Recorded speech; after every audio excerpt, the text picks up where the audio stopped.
Welcome to Pure Intuitive Talk with me, Trish Smith. I'm a multi-dimensional channeler sharing my gift to assist others to connect and work with their whole being, helping bring them into a beautiful way of high-frequency living. Immerse yourself in an hour of nourishment that feeds your spiritual journey and invites you to embrace your empowered soul. You'll feel armed with new understandings for how to shift from pain to love as we explore topics from shamanic sound healing to gut health. Are you ready to take accountability for the impact that we have on the world around us and learn new tools and techniques to feel whole again? Of course you are, and you're in the right place. Pure Intuitive Talk starts now. Hi, everybody. Welcome to Pure Intuitive Talk. I'm your host, Trish Smith, and with me today, I have new author, Michaela May. Hi, Michaela. Hi, it's nice to be here. Thank you. It's good to have you. Yeah. Today is the first time that we've actually met in person. So, true story, Michaela had posted about her new book that she wrote, and I felt immediately drawn to read it, to get to know her. And she's really rad. So those were good instincts. And so I read her book and I was thoroughly impressed with how willing she was to be entirely transparent.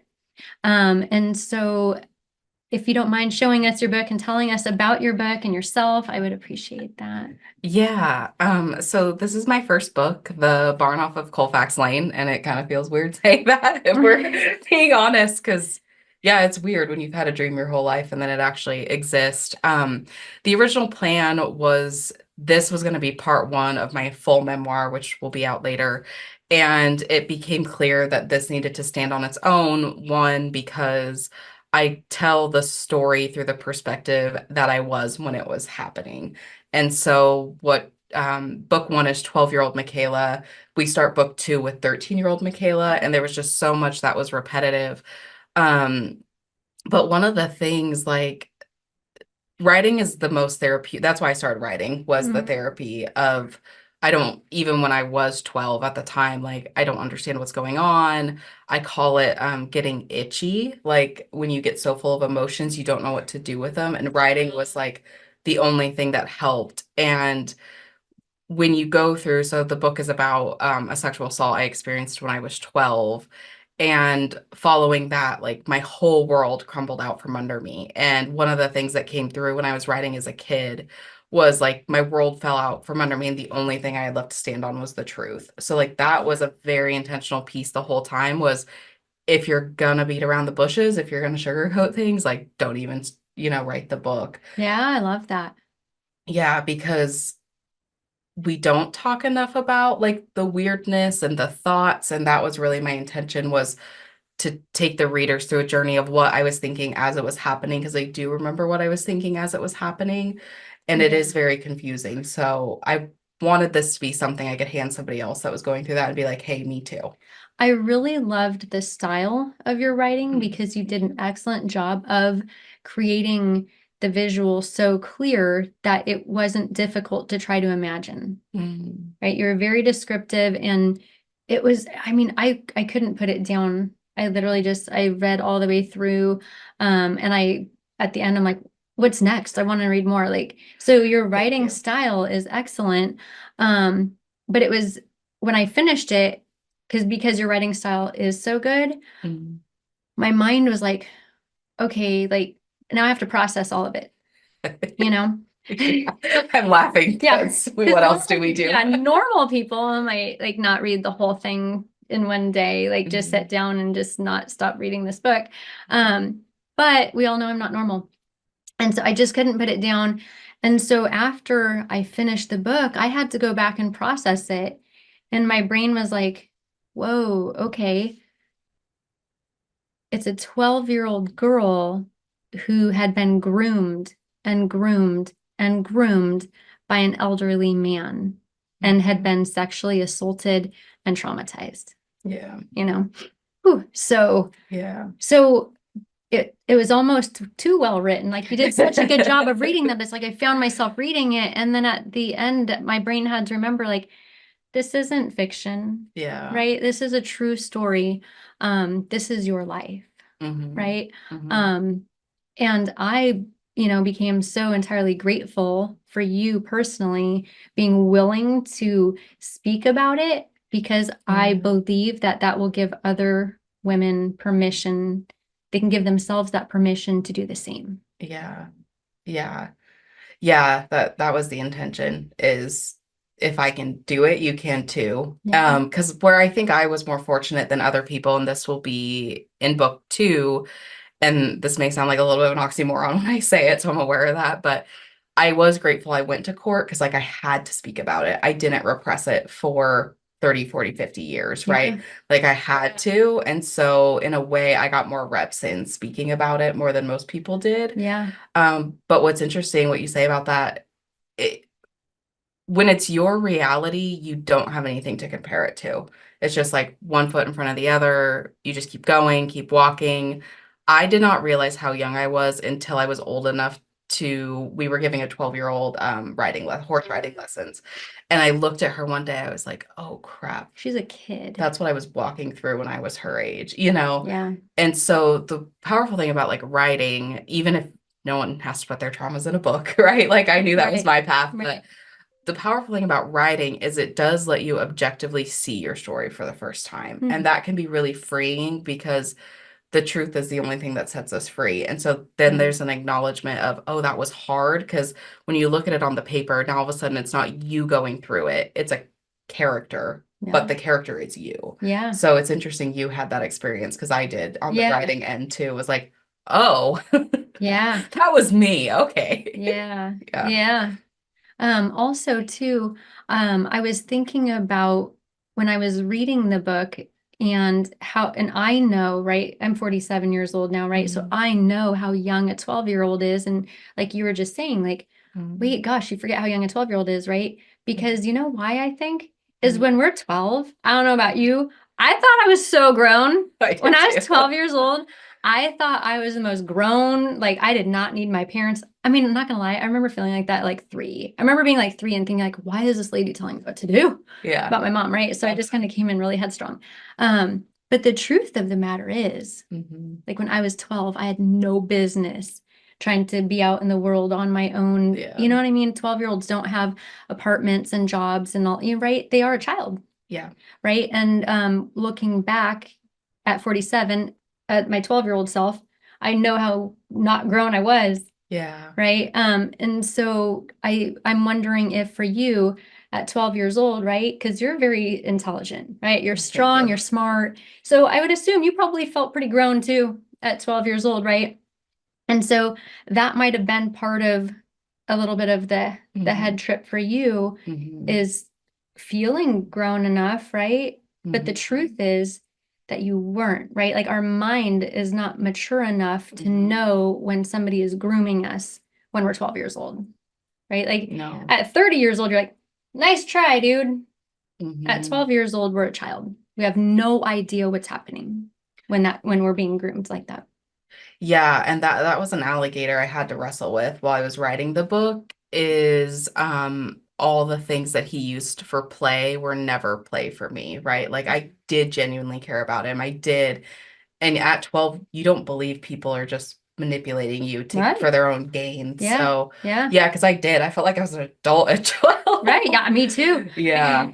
So no, that's been a weird pill to swallow. Is no, it is I was in a very primitive time of development, I guess what you would call. And so yeah, my brain was very, I'm gonna use the word mutable. And so yeah, it's weird. That's been the hardest thing in the healing journey, is untangling that web. Yeah. Well, and it's hard to sometimes even for myself, because remember I was attacked and kidnapped, but I was 24 when I was attacked and kidnapped. And somehow as a victim, right? And you were a victim, period. We'll talk about that. Yeah. No, I wasn't, but yeah. Yeah, but we somehow, believe that we played this role in it, right? When the truth is, like, because I'm like, oh, I used to, I kept thinking, being afraid of something happening, so I made it happen, right? Yeah. Okay, but the truth is that like those actions were on him, right? The man that was grooming you was doing that intentionally. Yeah. You were a victim of his. you know? Yeah, a target for Yeah. yeah, and the reason I'm so finicky about the language I use around it is because our identity is everything. Like in the wiring that we would call our subconscious mind, right? Mm. Identity is the driver of our beliefs, our values, everything. So once we attach our identity to something, everything else in our software that is our mind is gathering behind this identity to make it happen. And so I always say I was a target and I experienced sexual assault because Yeah, that's fair. it's weird because we do I think have to go through the train of I'm a victim and like literally on the court papers it says victim, right? Right. So that's a Yeah. very interesting Legally, you would be considered the victim the of, I was victim. the victim of a violent crime. So like Yes. legal terms. Exactly. Yeah. Yeah. Yeah. So there's victim, and then you go to survivor, and then I finally hit a point one day where I was like, I'm not either, because I'm not gonna identify with this man or anything that like I went Yeah. through with this Yeah. person. So it's like Yeah. it was an experience, and Well, I like how you said like untangled it, right? Because I Mhm. think that helps create that entanglement. Yeah, it Yeah. it does, because then it's like our skin replaces itself every 7 years. Like literally, the body he touched does not exist anymore. True. And so Yeah. it was a way for me to put it down and not be able to observe it, but not attach to it, if that makes sense. It's beautiful and I love what you do. And I think it's really cool that you've learned so many ways to untangle and unwind and heal these things. Because I think you have that to offer others, right? Because you've done the work. And so that being said, I also wanted to, we have a couple minutes, we're going to go to a break, and we'll talk more when we get back. When we do get back, I want you to also talk about the things that you offer and where they can find your book and all of those other things. And also go through, right, like what they can expect when they get the book, right? Mm. What your intention for the reader is, that kind of stuff too. Mm. But I really appreciate like who you are and the work that you've done because Thank it's you. so valuable. And people, I'm telling you, if you're listening, you can learn so much from this woman. She's amazing. So we'll go to break. Thank you for tuning in. I'm Trish Smith. This is Michaela May. You're listening to Pure Intuitive Talk, and we are on Transformation Talk Radio.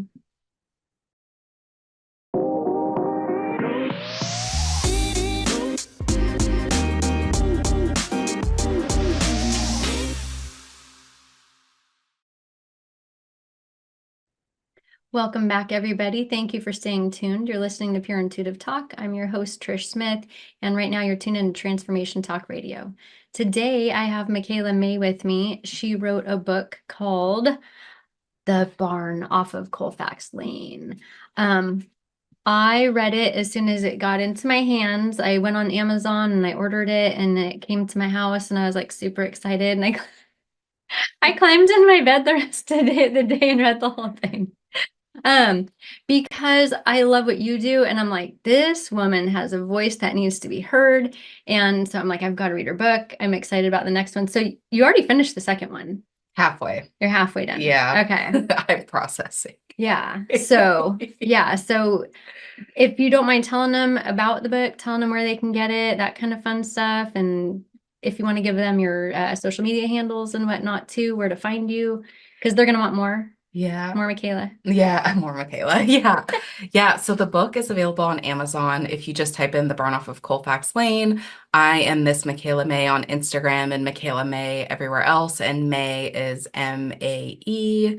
And building up my YouTube. Instagram's probably the best place to follow me. That's where I'm most active. And building a website, or my other brand is called The Western Hippie. So I'm Okay. trying to encompass both of them. Oh, And cool.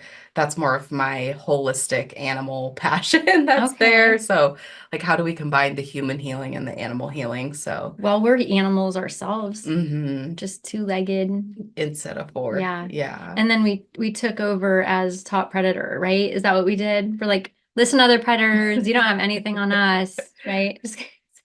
I'm convinced I the know. shark's the top predator. I hope so. Gosh. Those things I don't are. want man to be the top of the chain. But anyways, Yeah. so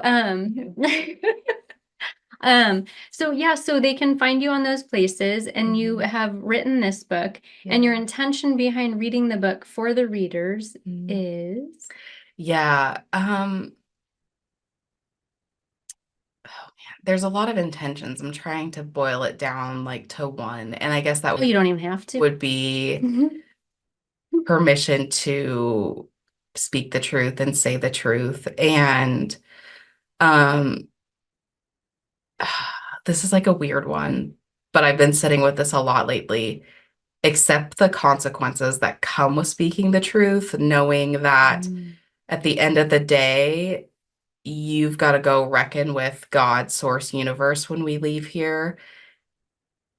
And what people are uncomfortable with is none of your business.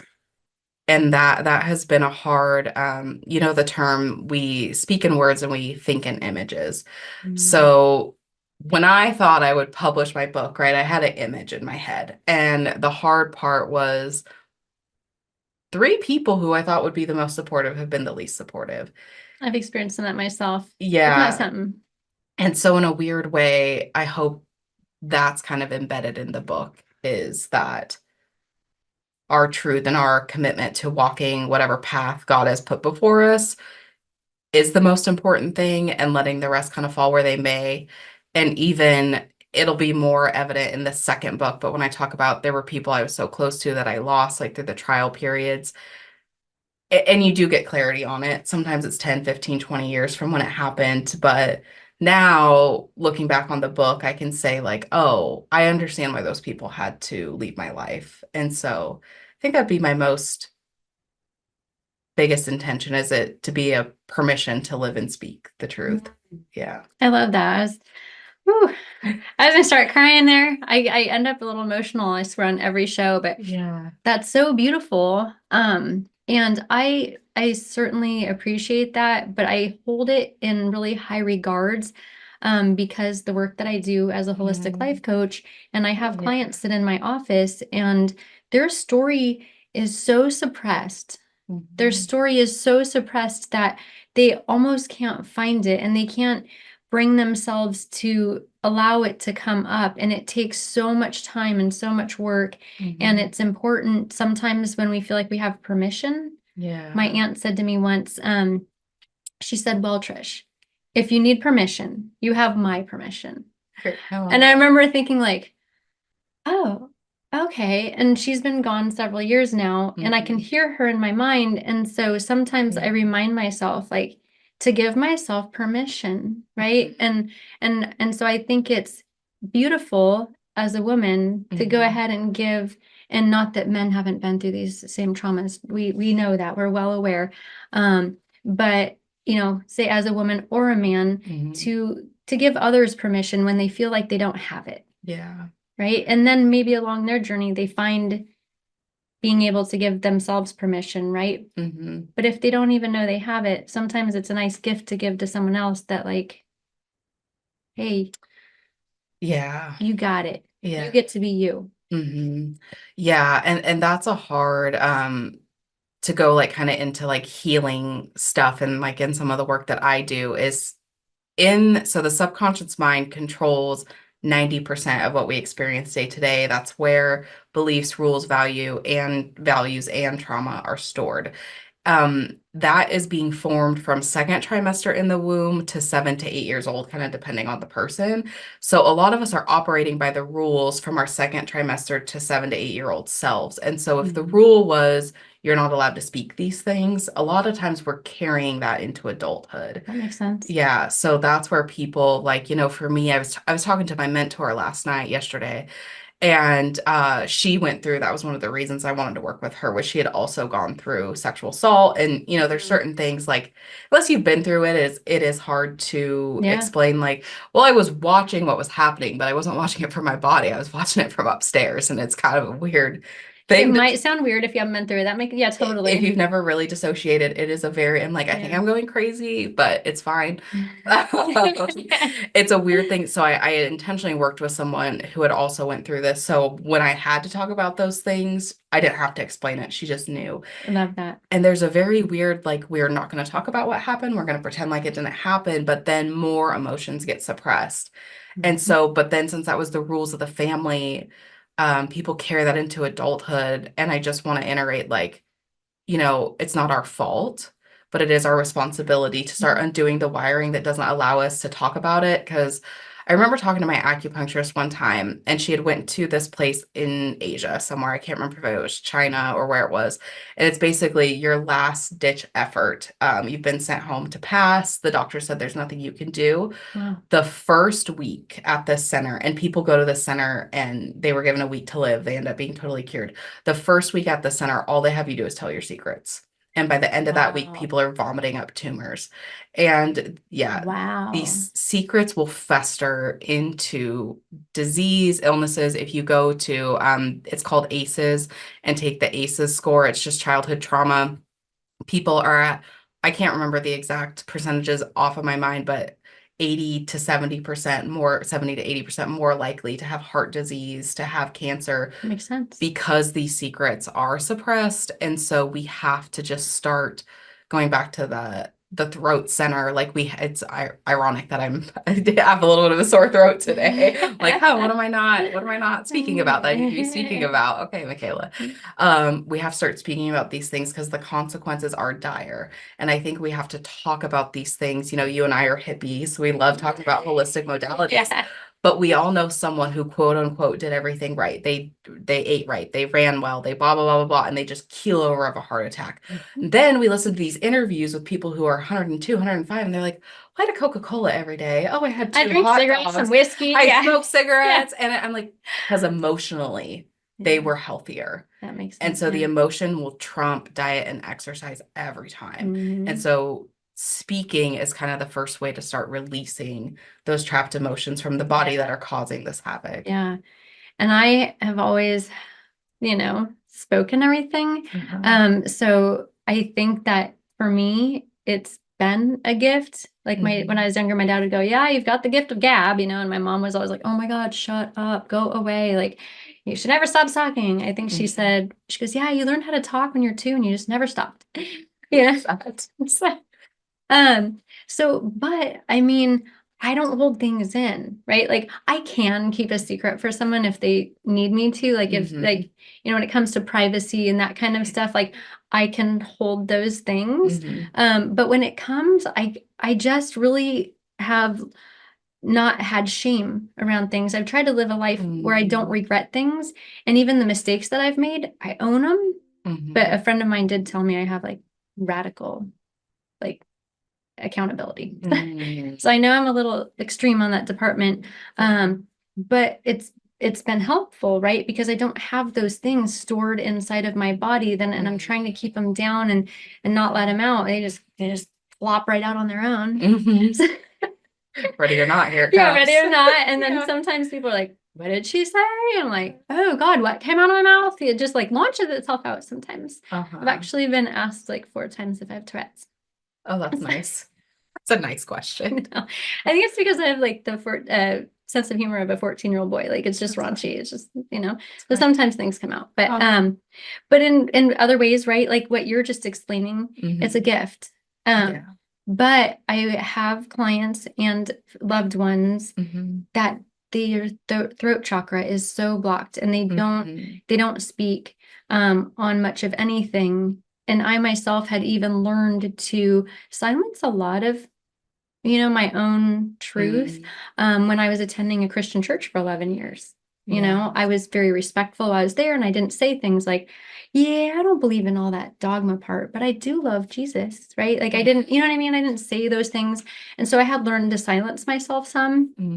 And then when I started studying shamanic sound healing and using my voice, really focusing on clearing that throat chakra, it's just, it's that magic healing, right? And then things start to flow out better.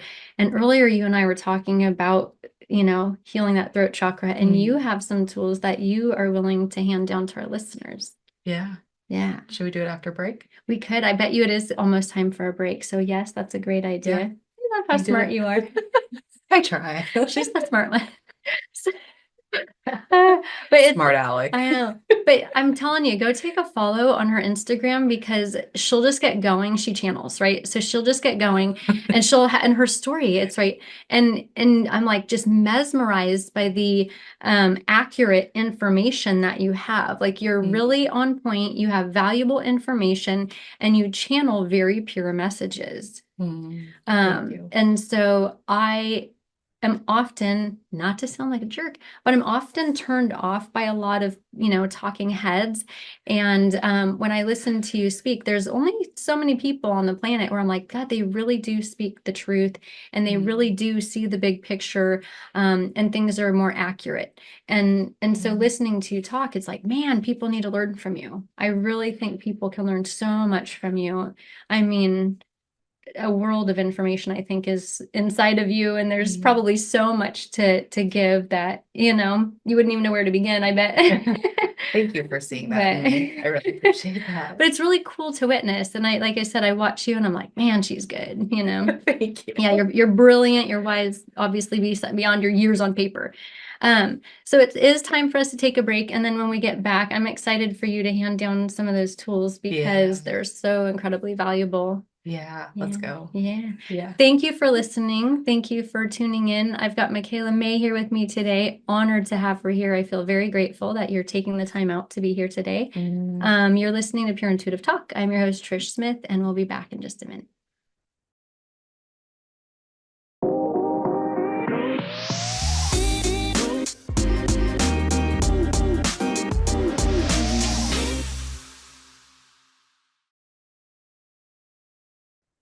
Hi, welcome back. Thank you for staying tuned. I'm Trish Smith, the host of Pure Intuitive Talk. With me today, I have Michaela May, new author of her first book, The Barn Off of Colfax Lane. So she is halfway through her second book, and there's going to just be more and more and more to come. And she hosts inside of herself eternally tons of valuable information. And before break, I was asking if you would talk to our listeners about some of the things when it comes to clearing our throat chakra. And the brilliant one over here says, let's just do it after break. So here we are, we're after break. I'm going to turn it over to Michaela and she's going to educate us. Oh, perfect. So I'm actually going to take you through, so I'm trained in a modality called spiritual guidance.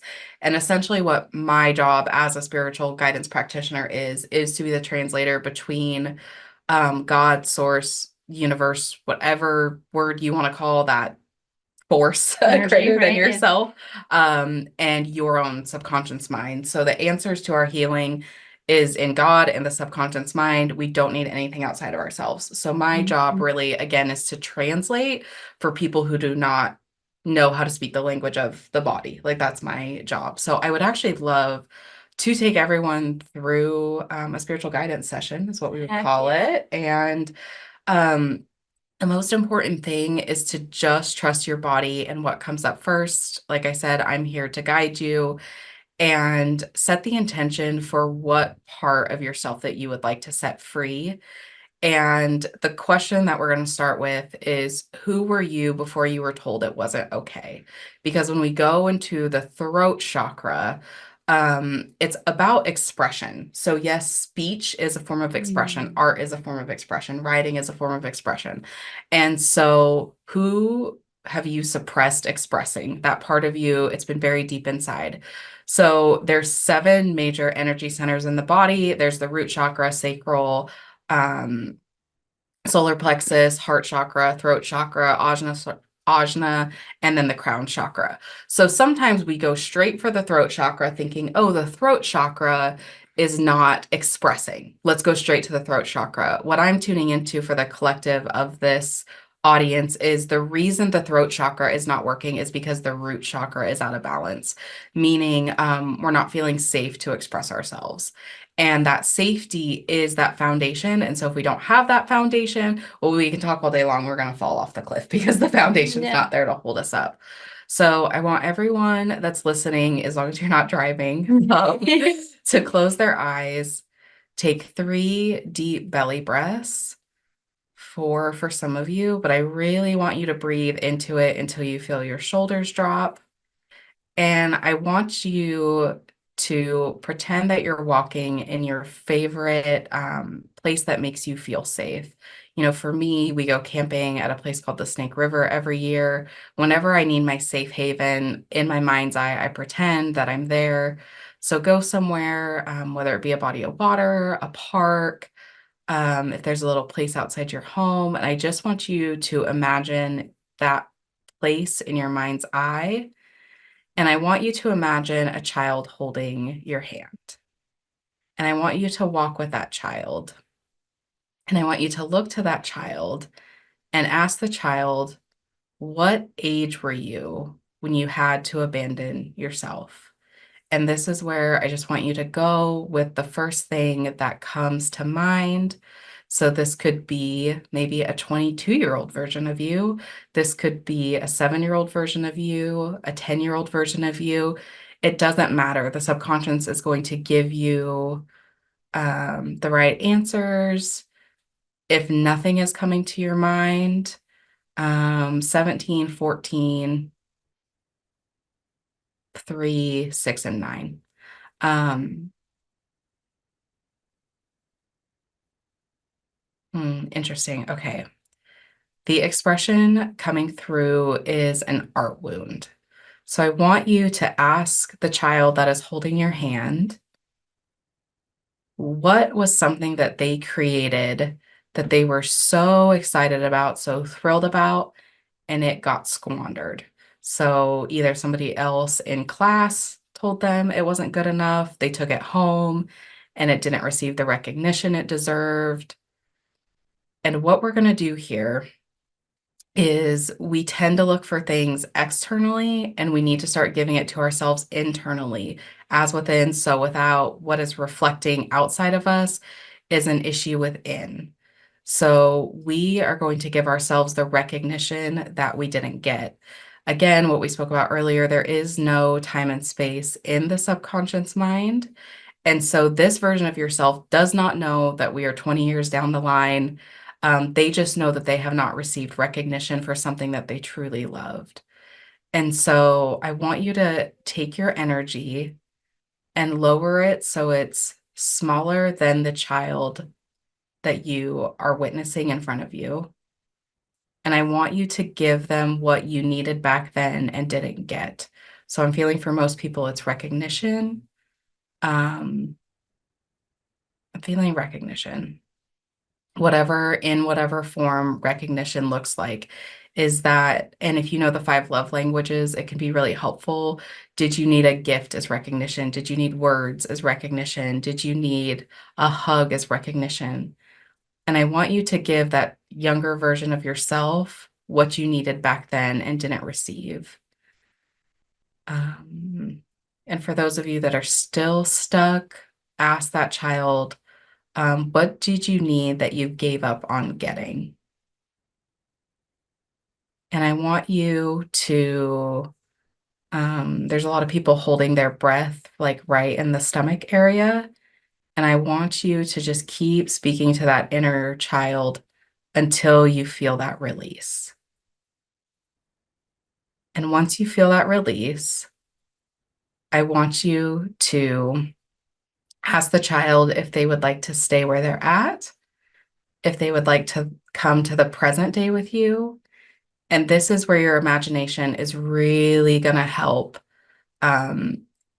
Honestly, healing does not have to be hard. This is where we make it fun. I've had clients like bring themselves, this past self that's stuck. I've had them do hot air balloons, take horseback rides. Like this is just kind of a fun part to transport in time, if you will. I've been watching Back to the Future, so maybe take a whatever Doc Brown would have you take back to the present. And then whenever this part of yourself has come back to the present moment, I want you to ask them what they need from you moving forward. And this is one small, what we call integration step. Is there a piece of art that you still have from your childhood self that you need to hang on the wall? Is there a project that you need to pick up on? Is there someone you need to tell a dream that you have given up? Or maybe you realize today that you thought that dream was a childhood dream, but really it's still alive within you today. And the one thing, speaking of Back to the Future, that I've been learning from Back to the Future is one decision can change the entire course of our life. And it can be so minor. And so, what I'm feeling and hearing is this small decision is going to make changes that you can not even grasp in your life. And so, a lot of times when it comes to healing, we want to make these big, drastic shifts. Our nervous system can't handle it, especially if we've been through a lot of trauma. So, I want you to find one simple shift, that 1% shift. And I just want you to practice how you can integrate it every day, even if that's seeing how you're artistic or how you're expressive or how you're creative, and just take those one little steps every day and know that it and you today is more than enough, and you don't have to do more to be that enough. And it's funny, I feel like I needed that message today too, of I'm not more until I get the book out, but really the start of it is just to write one sentence every day. Then one day you'll have a book. Thank you so much. You're welcome. That was beautiful. Thank you. I did the exercise too because I'm here. I might as well. I did too. Why wouldn't I? Yeah. Yeah. That was really fun. Yeah. That was really cool. Thank you. I found my 3-year-old self. Oh, Yeah. yeah. As the oldest of 4 kids. Okay. We're each a year apart. Uh-huh. And my mom once told me, she said, yeah, when you were 3 years old, you'd feed the kids breakfast. You'd get up and get the cereal bowls down and make them bowls of cereal. And I would change the kids' diapers. And I'm like, what?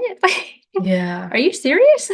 Yeah. I was 3 and I was changing diapers and feeding the kids. And I've always been very motherly. Like I just mother everything around me. But while I was in there and having the conversation with that 3-year-old, because I didn't remember that. That was something my mom told me. I know I've always been very protective. Yeah.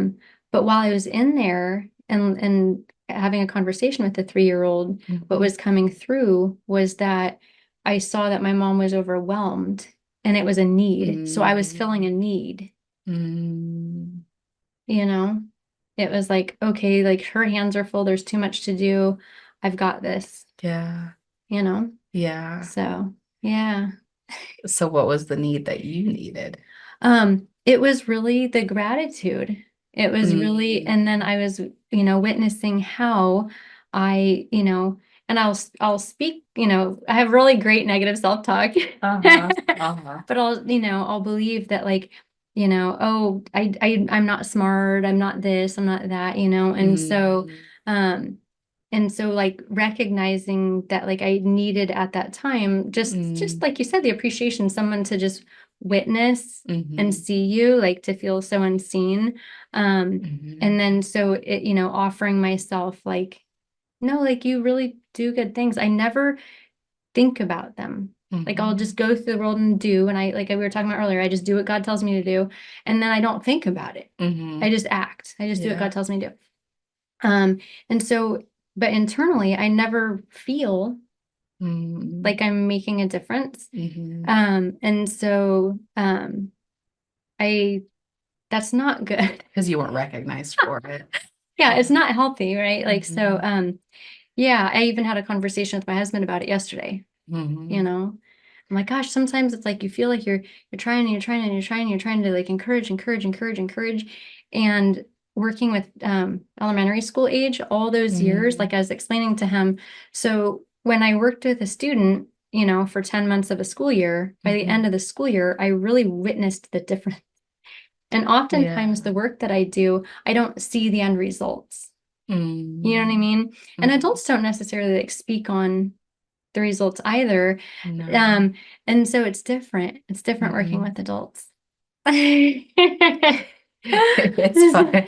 This is one of my soapboxes, if you will, in life coaching or most certifications you go to. They say if you can learn to work with teenagers, like you can work with anybody. That makes sense. And I was coaching volleyball at the time at the high school, and I remember like I have high schoolers are easy for me. Yeah. And I was tutoring I tutored some kids during COVID, and I was sitting there one day thinking about that. And I love working with the teenagers. And I had a moment where I was laughing. I'm like, oh, I treat them like they're human beings. Yeah.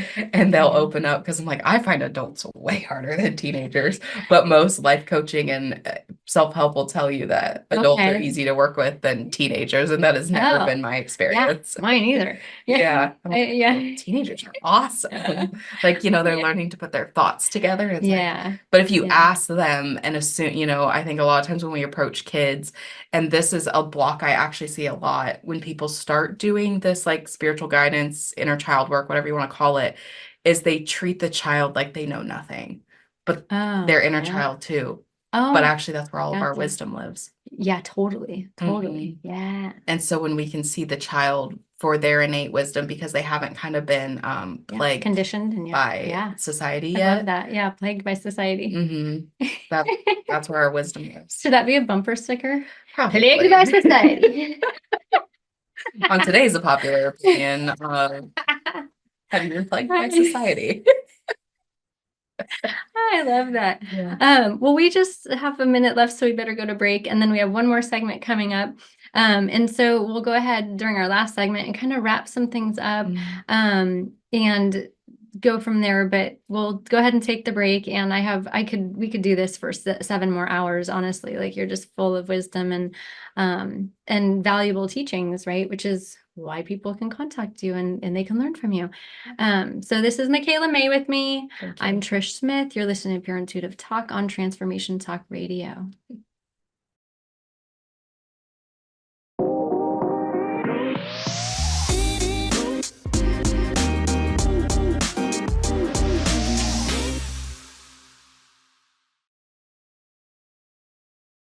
Welcome back, everybody. Thank you for staying tuned. You're listening to Pure Intuitive Talk. I'm your host, Trish Smith. Today, I have Michaela May here with me today.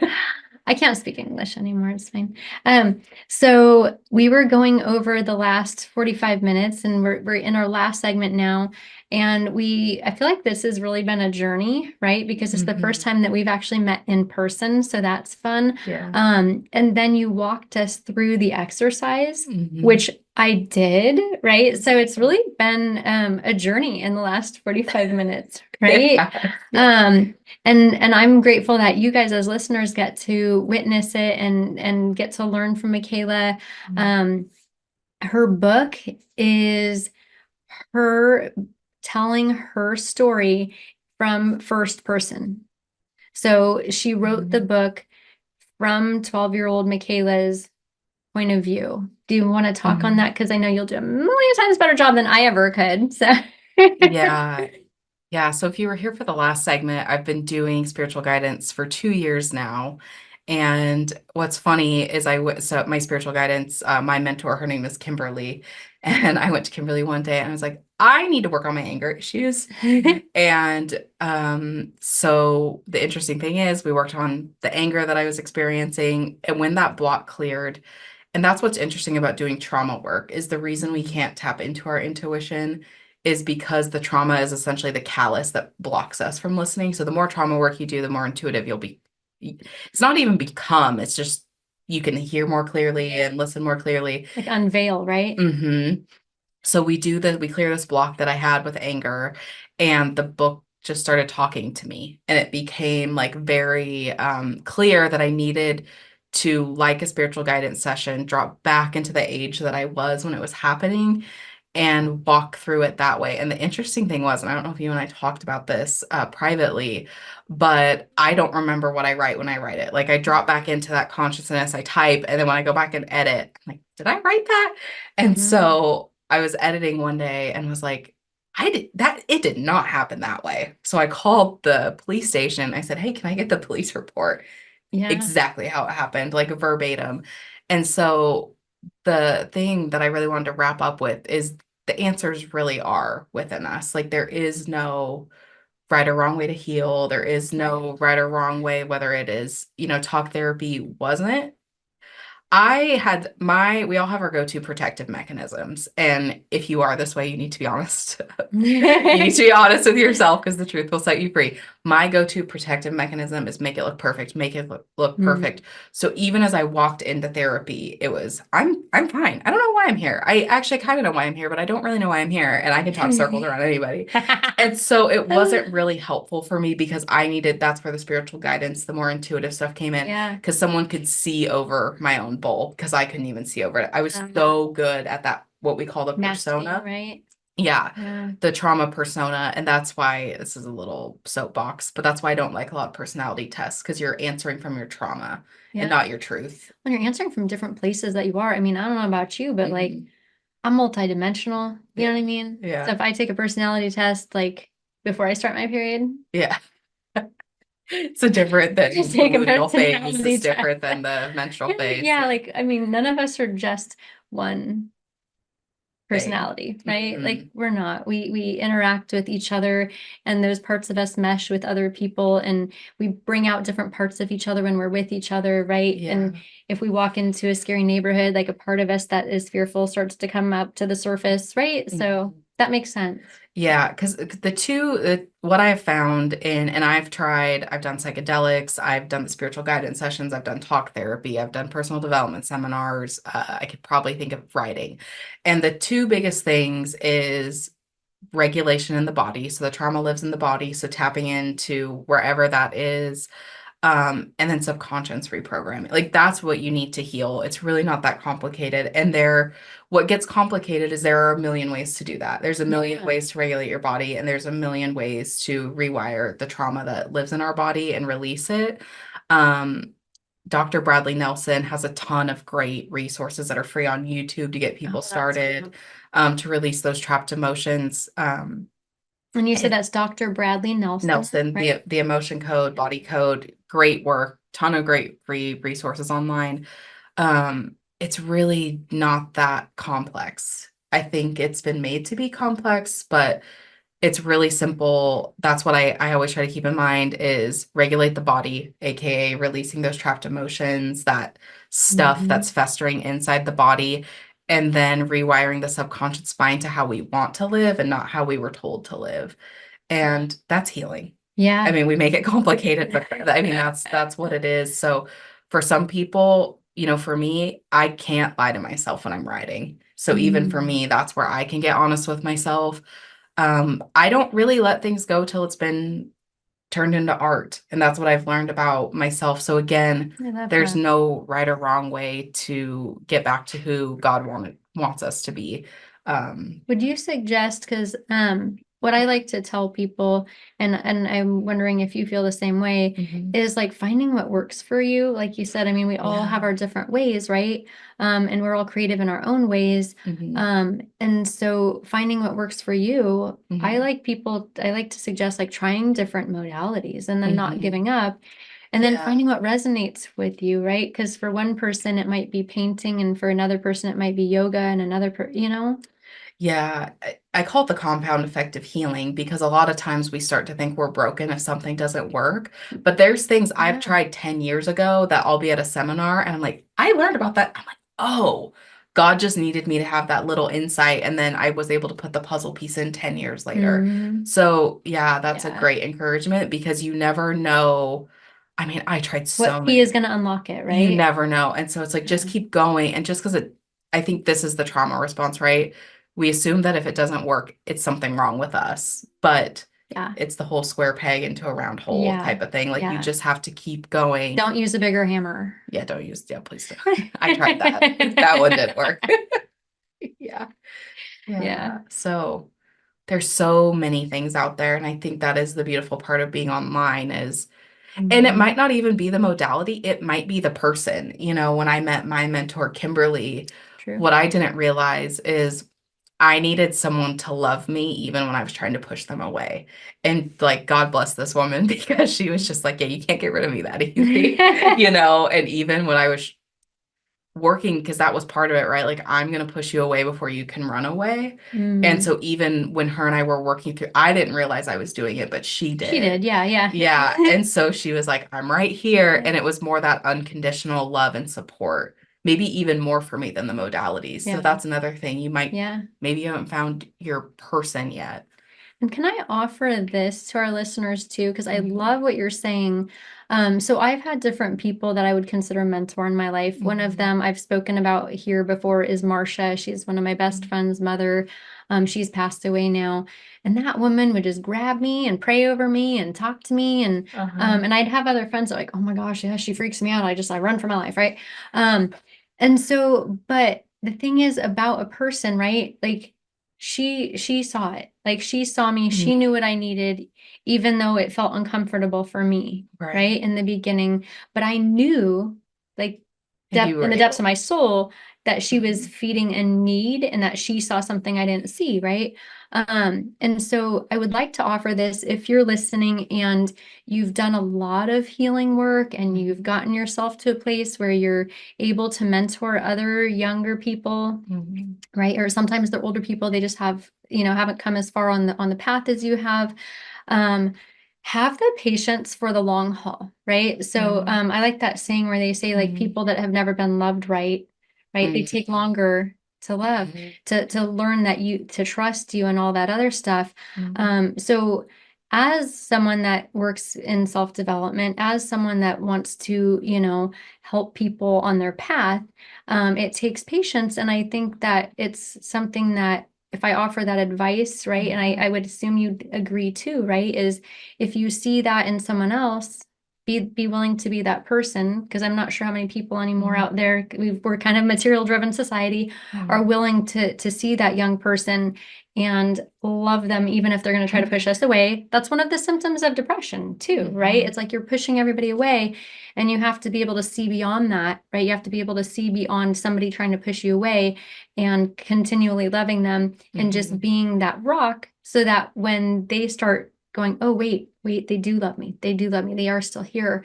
Mhm. that they have that. So I would like to Yeah. suggest being that for others if you've come to the place in your healing journey where you know that you are capable of being that for somebody else. Mhm. Yeah, to see the trauma and not take it personally. I think Yeah. that's what we really need is like I can see now one of the things that's been very strong for me is we cannot save people and we can help them if and only if they've decided to help themselves first Mhm. because God Yeah. can't even help those who won't help Yeah. themselves. So Yeah. that's Yeah. my boundaries that I've been Yeah. putting in place is until someone has asked for help, I do not offer it. Yeah. Because that was a big, like, I got so excited, right? When I'm like, I can give you the tools that like drastically helped me. It's like until they ask, you keep your tools in your toolbox. And which is hard, but for our own sanity, like I had one of my psychedelic trips was Michaela and her dead fish. And it was essentially while I was trying to bring these dead fish back to life, there were fish dying that didn't need to die because they actually wanted my help. Ah, And so be that person if you can, but know when it's time to. yeah. I just feel like we'll try and fix the person who won't receive our help. So Well, yeah, and I've had to learn over the years not to like try to fix, but to lead by example, right? And so, love and that. that's how I parented. I parented by example, because the example set for me wasn't always a good example. Yeah. And so, so I Yeah. tried to lead by example, and that's how I choose to mentor in my daily life, is living by example. I love that. So yeah, so that's, I Mhm. think as we get older, as we get older, right? I mean, there's people watching. Like there's people watching you. How are you living, right? Ooh, So I love that question. How yeah, are you living? Ooh, I love that. yeah. Thank Because you. there's always people watching, Hmm.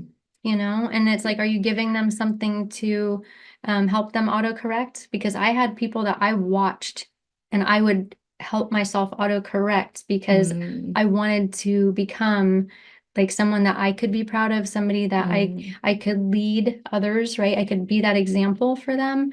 And so there's people that I've looked up to and I've watched and I've had the utmost respect for, and I admire them and all of those things, right? And so I try to most of the time, Uh-huh. be someone that a younger person could, maybe pay attention to, and then, live a higher moral compass, right? Like I have a very strong moral compass. And so I just try to provide that example as much as I can, right? And I think it's important too when you're working with a practitioner, how are they living?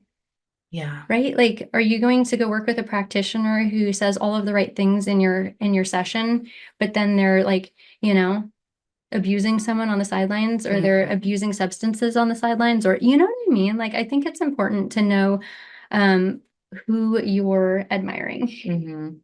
Yeah. So, Or you're trying to yeah. clean up your life and their Yeah. life's a mess. And it's like, Yeah. So I think for those of us that are intentionally walking a healing journey, I Mhm. think it's important for us to be able to model what that looks like for the ones that are coming behind us, because we have been given that gift. And so I think it brings us into a place of responsibility where we can hold that light for the ones that come behind us. Yeah. And I think like one of the things I had to get to a point to is to remember, like, we heal in order to live. We don't live to heal. Yeah. And so to know, like, there's seasons, right? Like that we Yeah. talk about, there's seasons where we have to go deep into the healing work. Yeah. But I got to a point where it's like, it was my full-time job. Like I was spending all my extra funds on it. And it became, I was like, this isn't the point of it. Right. Like, And then you got to shake it off, lighten it up, and enjoy. It's like, go live life. Yeah, totally. That'll give us more healing than, most modalities Yeah. is to actually go be present and live. So that's because laughter is medicine. Yeah. That's we gotta laugh. funny. I think you're funny too. Thank you. Well, thank you so much, everybody, for tuning in. I know that our time is up. I'm going to show you her book one more time because it's so good. And then if you don't mind mentioning your social media handle again. Yeah, it is Miss Michaela May on Instagram and Michaela May everywhere else. Should we finish by reading or? Yeah, let's go ahead and read a Okay. little bit. A few weeks have passed and no more incidents have occurred. I have finally started to breathe normally at the barn again. Overall, everything feels great. I'm progressing on feeling feel, and Todd has added even more fun maneuvers to our lesson pattern. He has also started to open up more too, which I appreciate. Since he said something about how much my sister and I work, it's given me more space to vent about how I actually feel about hay farming. It's nice because I can't talk to anyone else around me without getting in trouble. He notices how different my sister and I are. Because of my sister's high energy level, she tends to get more attention than I do, since I'm quote unquote the easy one. It's nice to get someone's full attention who can understand where I am coming from without judgment. He also calls me his star pupil now, which speaks to the people pleaser in me, but it also makes me uncomfortable. I thrive off of being quiet and invisible and don't like being the center of attention or the star of anything. Other than that, it feels odd to admit, but in many ways, Todd has become one of my best friends. I can't talk to anyone else like I can talk to him, and he actually listens to what I have to say. I appreciate it because no one around me seems to care what I have to say, or they take what I say incorrectly. So I keep my mouth shut even when I need to speak up. Over the years, I've adopted the quote unquote, what's the point philosophy, since my words have always seemed to land on deaf ears at home. I've always felt like the odd one out in every area of my life, at home, school, volleyball, and a little bit at daycare too. Less at daycare than anywhere else, but I feel like an oddball there sometimes too. And being at the barn and around Todd is the one place where I feel like I belong. I don't I don't get made fun of for being slow. I can take my time and do things meticulously, and I don't have to hide how I feel about my disdain for hay season. It's nice to it's nice not to feel wrong about being who I am and to just, what's the word? Be. Mm-hmm. Well, that was fitting. It really was. And it's right there where you can see exactly how a 12-year-old is groomed. Mm-hmm. It's like using your emotions to make you feel seen and heard to get what he wants. Mm-hmm. I think that was the perfect segment to read. It was. And thank you for being here. Thank you for reading that. Talk about vulnerable. Oh, thank you. Talk about vulnerable, right? Yeah. Yeah. And by offering your vulnerability, you're in turn giving people permission to look at their own vulnerability and sit with their own story and maybe give themselves permission to find healing. Thank you, Trish. Thank you for letting me be here today. Yeah. And thank you guys for tuning in. Again, this is Pure Intuitive Talk. I'm your host, Trish Smith. With me today is Michaela May. Go find her on Instagram. Thank you. Thank you for listening to Pure Intuitive Talk with me, Trish Smith, your Pure Intuitive Guide. Come back and join us for encouragement to take responsibility and to connect to your whole being. Remember that every moment is the right moment to choose peace, acceptance, and forgiveness. We all have the courage to look deep within, get real with ourselves, and make upgrades to our ways of interacting with the world. It's been my privilege to share this hour with you. For more information about me, go to pureintuitiveguide.com. That's pureintuitiveguide.com. Thanks again, and we will see you here next time on Transformation Talk Radio.